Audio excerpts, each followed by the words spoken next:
Well, welcome back to the shed, the centre of the universe. As if.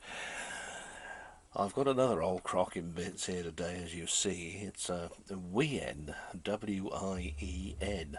It's spelt, and mains battery, or three-way power actually, because right there is a DC 6-volt input, and here's an earphone socket, and then you see there, nicely shielded transformer, so it doesn't pass any common to the electronics. And then this side is the mains plug. It's a peculiar rectangular affair which I haven't seen for years, and I certainly haven't got a lead. And then on the front up here you've got the auxiliary in, the microphone in, and one marked remote. And what that was, a lot of the old microphones, in case you don't know, used to have a little plug on there that went in there, and there was a switch on the mic, and all it did was to turn the motor off and on in the cassette player. It didn't offer any other function except that. It's well, strictly pre-fancy kit in those days, really. Now you could see for yourself that this mechanism looks quite familiar, doesn't it? It's almost a Philips clone, with a big heavy machined flywheel there. Forget your plastic pulley with a bit of tin stamped on the back of it, which they used in later years on many later models, even some supposedly quite good ones. And the clutch assembly, that's like a Philips, with again a machined brass centre and a felt pad underneath and a spring and all this sort of thing. The motor is probably one of the governator type, with a built-in centrifugal governor, but there's no little tiny belt in here though, like there was on a Philips to do the rewind and fast forward. What you've got is a pulley with a rubber tyre on it instead. Yeah, maybe Philips could have taken note. That little belt was a pig to get into position. Of course, what you also found on the Philips one was down there was a switching group, because when you put them into rewind, the motor actually ran backwards. The control module was elsewhere. It was up here, wasn't it? So power came into that and then went down to the switch, and depending on what was selected up top, it went into the motor, whichever polarity. And it can be a bit of a pain, because when they break nowadays, of course you can't just put an ordinary electronic motor in it, because it's got to go backwards, and if you feed the power in the wrong way to a normal motor like that, it won't go. Or if it does, it'll go very slowly and weakly. Oh dear, haven't quite got to that stage yet though, thankfully. They were pretty reliable. All this has been brought into my mind because Mill Radio 1 up in Stoke-on-Trent here in England, he sent a very interesting vintage radio forum up to me, the link, about well, old cassette decks, particularly the EL3300 that Philips came out with in the very early 60s that kicked off the tape cassette. And this is made in Japan, and the reason it looks so much like a Philips is that Philips actually said to the other manufacturers that they could go ahead and produce machines that would play their cartridges so that the system would spread worldwide and wouldn't do a dodo like the RCA cartridge did in America, which was a truly huge reel-to-reel type cassette using reel-to-reel size tape as well. And I'd never heard of it at all until my friend Susanna said something about it.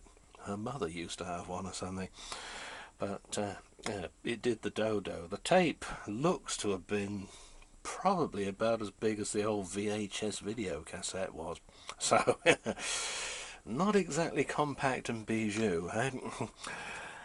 Anyway, I've just put a new belt on this thing because it was hopelessly slack, and squirted the record playback switch with service oil, because the usual thing, there's a big long switch here on this one, it is, and that changes over from recording to playback, and sometimes the contacts get a bit dirty or gungy, or they just get oxidised because the thing hasn't been run for years, in the case of this one, I think.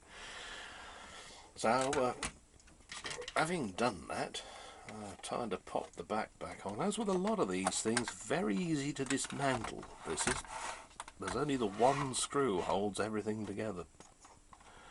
But you do have to make sure, of course, when you do put it back together, that you're not going to trap anything.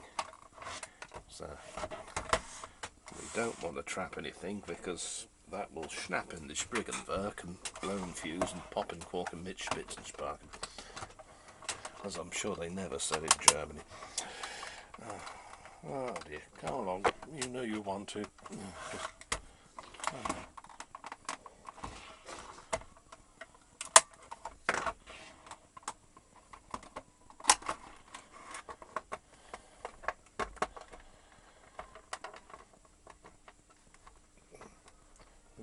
Bloody hell, next door's kids have been their usual happy selves again. I don't know why they don't get a mute control for them, you know, so they can just turn them down. Come to that, their mum and dad have said the same thing. Right. And then the little microphone jack goes into here. We might get somewhere. I can't promise anything, but we might do. There's an automatic sound level on this.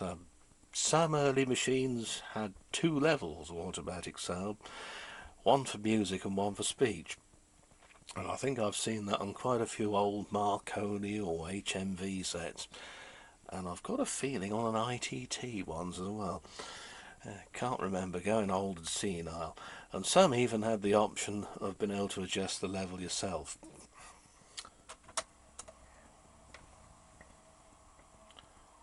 Let's let the leader wind on. Testing. This is the WIEN automatic level mains battery cassette recorder from the very early years of the 70s, if not the late 60s. Testing to see if this thing A actually records or works, and B if it's DC or AC bias.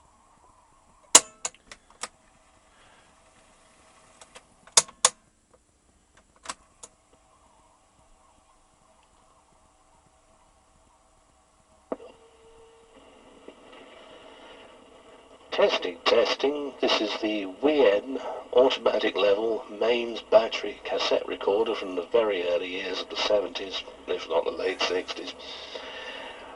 Testing to see if this thing A actually records or works, and B if it's DC or AC bias. Well, given the amount of hiss when I say words that end in an S or start with an S, I'd say that that's definitely DC bias, that one. It doesn't give us cleaner sound. And they found that applying a DC current to the heads, it did help recording. But an AC current, running at, I think it was around about 140 kilohertz or some bloody thing, I can't remember now, gave a much cleaner response. And of course, some of the really cheapy ones in later years just had a permanent magnet that dropped down onto the tape when you press record to act as an erase head. Oh dear, how cheap and nasty is that, eh?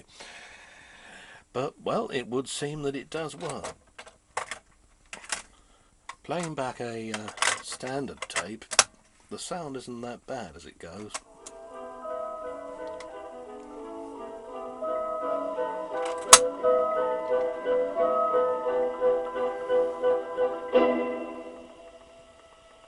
Although it is a little bit on the hissy side.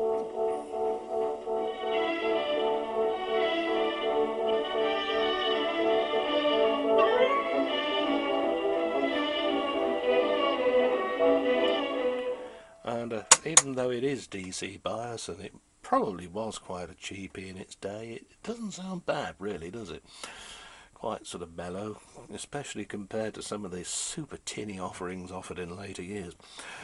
Oh dear, I don't know. I've just been listening to the radio and down in the house, and I don't know. They're all up in arms again, aren't they, these ruddy Muslims, you know. Somebody's made a film taking the piss out of Muhammad and Islam.